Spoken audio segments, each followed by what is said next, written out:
had no idea it was going to be that easy. I thought I was going to have to fight and pay for stuff and beg.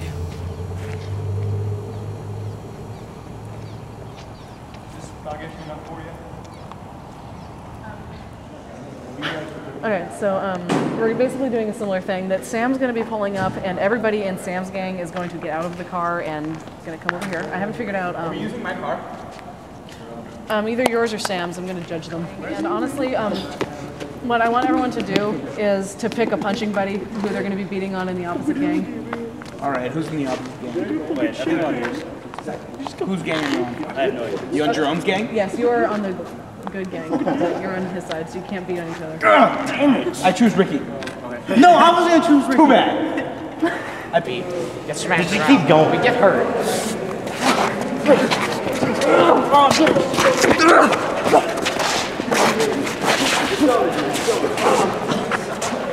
Okay, stop. You might actually get hit. Stop hitting me, man. What's the action?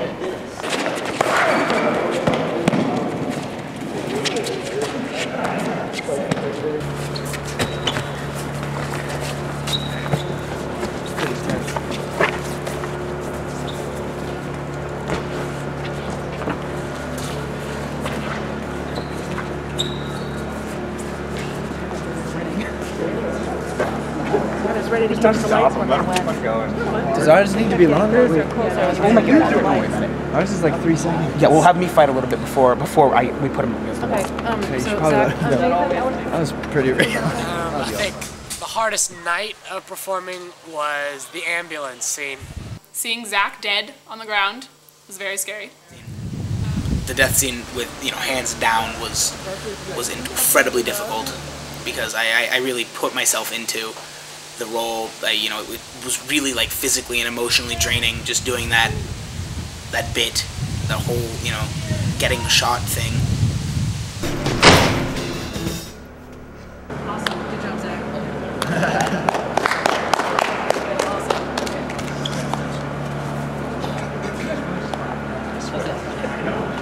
It tastes like strawberry. It's amazing. I like it. I wanted them to hurry because I wanted to swallow it. You want to spit it out? So we're going to lay him down right about here. So would you be able to bring the ambulance in here? This is a little bit larger. So what will happen if this was an actual shooting in the bottom, just so you know for yourself, you're going to have PD here before anything to clear the scene for us. And then we'll come in with an ambulance and a fire engine. Don't pan from David, like just parking lot. Just static shot I think is good enough. Still rolling. Okay, you ready? Pulling it.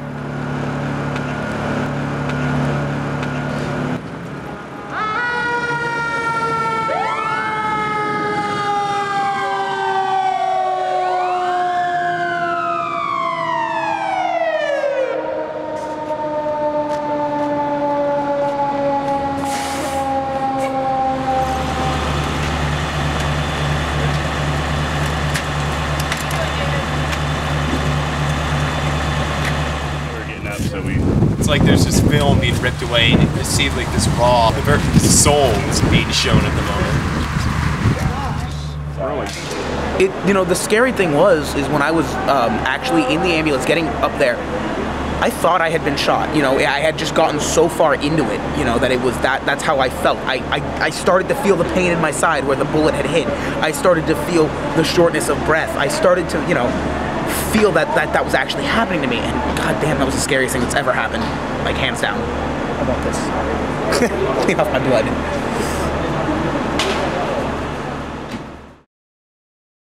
I wasn't even there for most of the editing process, which sucks, but I figured it was hard. But I trusted Beth. No.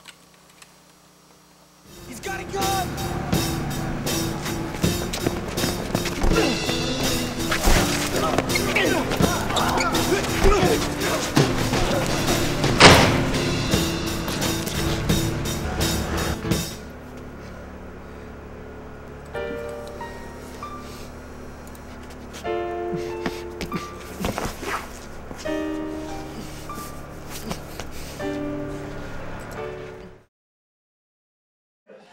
And the drinking? Hey, Hey, no, you drink before too. Why am I a little once in a while? I'm not totally hammered like you are now. What's it to you, Matt? Why do you care? It's not like you're my boyfriend or anything. It's not the point. You would make plenty of friends in time. You were fine before. No, I wouldn't have. We had too much beer at the party in the end, and Mr. Morrow felt that it was promoting drinking in a way that was inappropriate.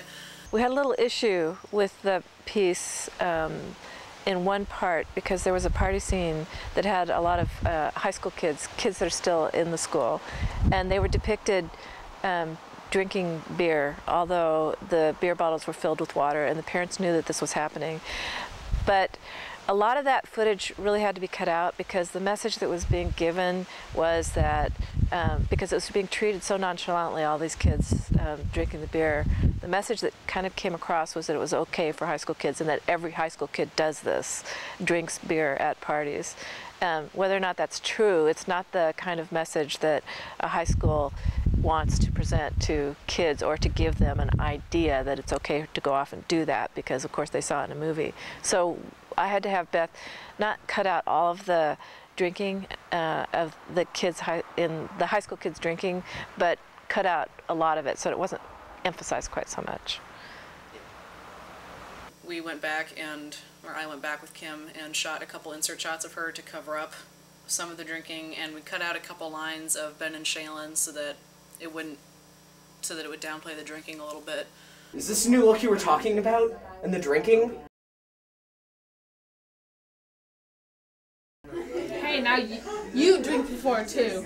Maybe a little once in a while, but not totally hammered like you are now. What's it to you, Matt? Why do you care?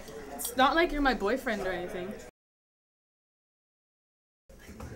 Is this the new look you were talking about? And the drinking? What's it to you, Matt? Why do you care? It's not like you're my boyfriend or anything. It was more frustrating than anything else because it was largely my fault for doing it in the first place, but I was just upset that stuff was getting censored. You want it down that far? Yeah. Like already? Like, I'm cool. Okay, I can deal with that. Like you're already being cool. Okay. Yeah. I need to learn this line. Excuse me. Ouchie. Okay, so Mr. Tarrant, you realize this is a serious crime. But it's not real. It's a fake. Regardless, it seems that this is your third serious infraction this year. How? Drug possession, fighting, and now bringing this gun, even a fake one, on school property. According to our 3 strikes policy, you're up for expulsion. What? Why? I'm sorry, David, but with your low number of credits, it doesn't seem that you're going to graduate very soon anyway. David stands up. David, sit down. I'm going to call your mother. Hey, I'm Zach. And I'm Chris. We're here to reenact the story of what happened with the crazy guy who was confused by the memorial. It was, boy, was that one hell of a day. Oh yes, it'll remain in infamy. Oh, it will. Now, we were filming for the movie, and there's a scene where people walk by this memorial of my character David, and this guy saw it and thought that David was a real person, having seen me around school but never talked to me. So he walks up and stands next to me. I was there because Beth didn't want people to be confused, thinking I was dead, for this very reason. So he comes up and he looks at the little memorial and says, "Oh, David, I've seen him around, but I've never met him." He was quite flummoxed. And I said, "Yeah, it's a sad story. It hurt me right here. Well, more like down here actually." And he's like, "Oh," and he just kind of looks at it for a second. I put my arm on his shoulder. And he did not notice he didn't notice me. He looks over and sees Chris. Because I was in a picture. And he sees Chris and he looks at the picture and Chris is in a picture with me in the memorial thing, and he's like, "Oh, you were with him. You knew him." Yeah, and he was just full of this, and he was passion, and he was very into it, and Chris is kind of confused, and he looks at him and he makes this sort of gesture towards me, and he looks at me and is for the first time actually notices. He's like, "Oh man, that's not funny because I was in this car crash," and I told him that it wasn't a joke and we were filming for a movie. And then he got it and he left. The ghost. Open casket. Ooh. Yeah, what about just like... Just hung out. Can we just like walk over? Well, thanks. This has been Zach. And Chris. Enjoy the rest of the documentary. You look at this.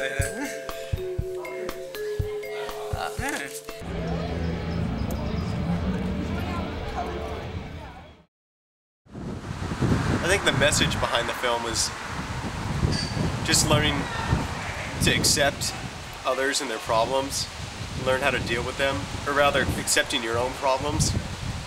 But I think the issue of wanting people to accept you, and whether it's that you're like the others or you don't think you're as pretty as the others or whatever your issue might be, I think it's something that it's good for teenagers and just other people in general to see in film, because they can know that there's other people out there they can relate to. Being a kid is hard, and being in high school is hard, and there's so many different emotional things going on with each person, but you need to have the people that care about you to help you through the hard times.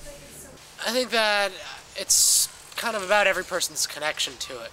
It's hard for me because I don't see a lot of gangs. I don't have that many friends that are anorexic. You know, I don't have to deal with a lot of that stuff that the whole movie is based off of, you know, whereas opposed to some people who might see it might think, you know, this is their whole life. The whole movie could be their entire life. One of the main issues that happens in high school is identity. Everybody's trying to find their own identity, break away from their parents and what they grew up with.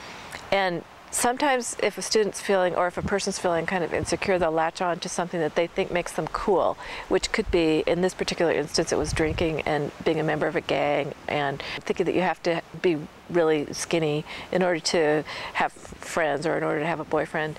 And it's teaching a lesson to high school kids. You don't need to follow the pack. Be yourself. Be proud, perhaps. You know, you get that with Shaylin's part, definitely. And with Christy, the girl who's kind of pining after me, you know, you got to be true to yourself, and you have to, you know, kind of follow your own scene, or otherwise you'll just find yourself astray. Screw off! When you do get your own scene, don't be hating. Because that's what my character does. He's a hater, and, you know, and I don't know if he learns a lesson necessarily, but he helps other people learn their lessons, which is, you know, the next best thing, I guess. I think its main message, I mean, at least from Jennifer's point of view, is to really kind of stay true to who you are, because if you change yourself, you're not going to get the kind of friends you want. And the same happens with Chelsea's character.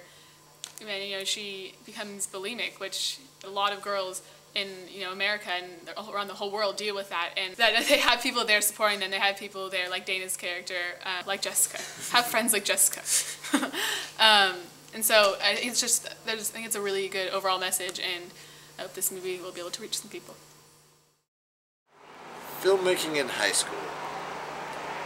Not a lot of rewards, other than the finished project.